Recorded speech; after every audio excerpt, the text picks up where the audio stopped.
لیکن کسی کو بھی اس بات کا علم نہیں تھا کہ یہ خوشیاں عنقریب ماتم میں بدلنے والی ہیں۔ گدی سنبھالے ابھی 1 ہی سال گزرا تھا کہ ایک بار پھر سے مغل امپائر کو دشمنوں کا سامنا کرنا پڑا۔ اگلے 2 سال جنگ چلتی رہی اور شاہ جہاں کو اس جنگ میں بھی بھرپور کامیابی نصیب ہوئی، لیکن شاہ جہاں ابھی اس کامیابی کا جشن مناتے کہ ان کو ایک افسوسناک خبر سے آگاہ کیا گیا۔ ممتاز محل جو کہ شاہ جہاں کے 14ویں بچے کو جنم دے رہی تھی، اس کی حالت بگڑ گئی اور 17 جون سن 1631 کو وہ نہ چاہتے ہوئے بھی اس دنیا سے چل بسی۔ پوری مغلیہ سلطنت کا جشن دیکھتے ہی دیکھتے ماتم میں بدل گیا۔ یہ خبر جو شاہ جہاں پر آگ بن کر گری تھی، اس نے تو جیسے ان کی دنیا ہی ختم کر ڈالی۔ شاہ جہاں کی سب سے پہلی محبت اور ان کی سب سے عزیز بیوی ممتاز محل اس دنیا سے رخصت ہو چکی تھی۔ کہا جاتا ہے کہ اس غم کی پرچائی نے شاہ جہاں کو کالے اندھیروں میں دھکیل دیا تھا۔ اگلے 8 دنوں تک انہوں نے کچھ نہیں کھایا اور اگلے 2 سالوں تک نہ کوئی موسیقی سنی اور نہ ہی پرفیوم لگایا۔ ممتاز محل نے مرنے سے پہلے ایک آخری خواہش کی تھی۔ وہ چاہتی تھی کہ ان کی قبر دنیا کے سب سے خوبصورت مقبرے میں بنائی جائے۔ اس ٹاسک کو اور ممتاز محل کی آخری خواہش کو پورا کرنے کے لیے شاہ جہاں نے اپنی ساری دولت اور پوری زندگی وقف کرنے کا ارادہ کر لیا۔ ممتاز کے گزرنے کے 6 ماہ بعد یعنی 1632 میں ہی تاج محل کی کنسٹرکشن کا کام شروع کر دیا گیا۔ قریب 20,000 سے بھی زیادہ مزدور، پتھر تراش اور کاریگروں کو پوری سلطنت سے اکٹھا کیا گیا۔ لشکروں کے لشکر شاہ جہاں کے حکم پر آگرہ بلوا لیے گئے تھے۔ کیونکہ ممتاز کی قبر یمنا ریور کے برابر میں موجود تھی، اسی وجہ سے اس جگہ پر دنیا کی سب سے خوبصورت بلڈنگ بنانا کافی مشکل ٹاسک تھا۔ ریور کے کنارے زمین کافی سافٹ ہوتی ہے اور اگر یہاں کھدائی کا کام کیا گیا تو پانی کا بہاؤ تاج محل کی فاؤنڈیشن کو بھی نقصان پہنچا سکتا تھا۔ اس مسئلے سے نمٹنے کے لیے مغل انجینئرز نے یہاں سب سے پہلے زمین کے اندر کئی کنویں کھدوانا شروع کیے۔ مزدور یہ کنویں تب تک کھودتے رہتے جب تک خشک زمین نظر نہ آ جاتی تھی۔ ان کنووں کو پتھروں اور گارے سے بھرا گیا اور پھر اس کے اوپر پتھروں کے بڑے بڑے کالمز کھڑے کیے گئے۔ اس سارے کام کو انجام دینے کے لیے مزدوروں کے ساتھ ساتھ ہاتھیوں کی ایک بہت بڑی فوج کو بھی استعمال کیا گیا۔ مغل انجینئرز کی یہ ٹرک کام کر چکی تھی اور اب ایک ایسی مضبوط فاؤنڈیشن تیار تھی جو نرم زمین پر بھی فولاد بن کر کھڑی تھی۔ فاؤنڈیشن کے بعد اب باری تھی ایک ایسے بلڈنگ ڈیزائن کی جو آج سے پہلے کسی نے بھی نہ دیکھا ہو، ایک ایسا ڈیزائن جو پچھلے سارے ریکارڈ توڑ ڈالے۔ تاج محل کے ڈیزائن کا آئیڈیا شاہ جہاں نے اپنے باپ دادا کے مقبروں سے لیا تھا۔ باپ کے مقبرے سے میناروں کا آئیڈیا لیا گیا، دادا کے مقبرے سے بلڈنگ کور کا آئیڈیا لیا اور اپنے انکل کے مقبرے سے ڈوم کا آئیڈیا لیا تھا۔ اور جب ان سب کو کمبائن کیا گیا تو ایک شاندار اور عالی شان ڈیزائن ابھر کر سامنے آیا۔ بلڈنگ کے اسٹرکچر کو بنانے کے لیے لاکھوں نہیں کروڑوں اینٹیں موقع پر ہی بیک کی گئیں۔ یہ سب اتنا آسان نہیں تھا اور اس میں لا تعداد پیسے بھی بہائے جا رہے تھے۔ ہر گزرتے دن شاہی خزانہ تیزی سے خالی ہوتا جا رہا تھا، لیکن شاہ جہاں کو کسی چیز کی پرواہ نہیں تھی، بس ان کو یہ کام ہر قیمت پر کمپلیٹ کرنا تھا۔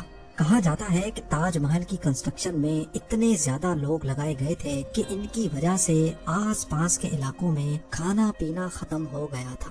20,000 مزدوروں اور کاریگروں کی ڈیمانڈ پوری کرنے کے لیے شاہ جہاں نے آس پاس کے تمام علاقوں سے اناج آگرہ منگا لیا تھا۔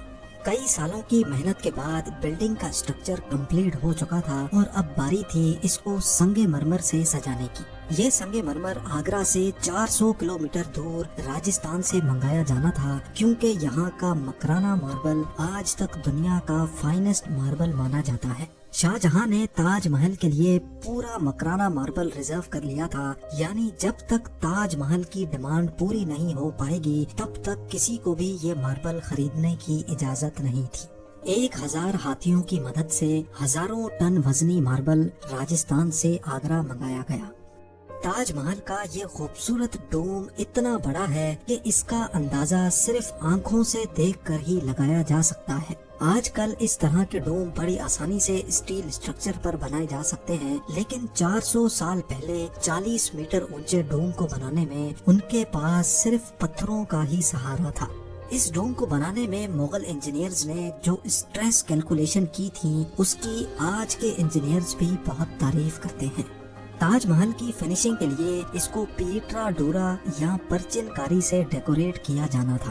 پیٹرا ڈورا ایک ایسی کلاکاری کو کہا جاتا ہے جس میں قیمتی پتھر کو ماربل کے اندر تراش کر لگایا جاتا ہے۔